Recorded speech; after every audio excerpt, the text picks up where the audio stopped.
Hello, leaders, and welcome to Run to Your Leadership Challenges.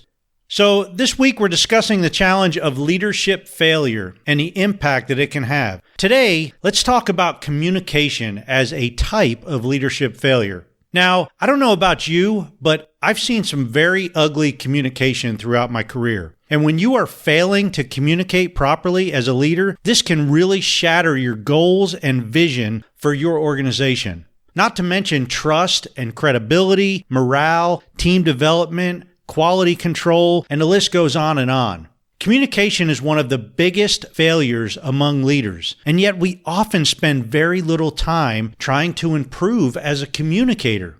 I recently read in my John Maxwell team info that 70% of all communication is via body language.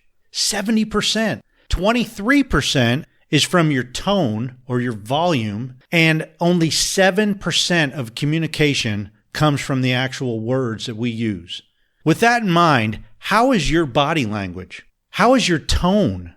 Now, obviously, I can ramble on for hours about communication and give you tons of tips, but I'm only going to focus on one, and that is whomever you are communicating with is the most critical person in your message. Now, let me explain this. If the person or team that you are communicating with doesn't understand your message the way that you intended it to be understood, the communication is ineffective. Because basically you're trying to say one thing and they're hearing something totally different. What really matters is how they are receiving the message. That is really the test of whether communication is effective or not.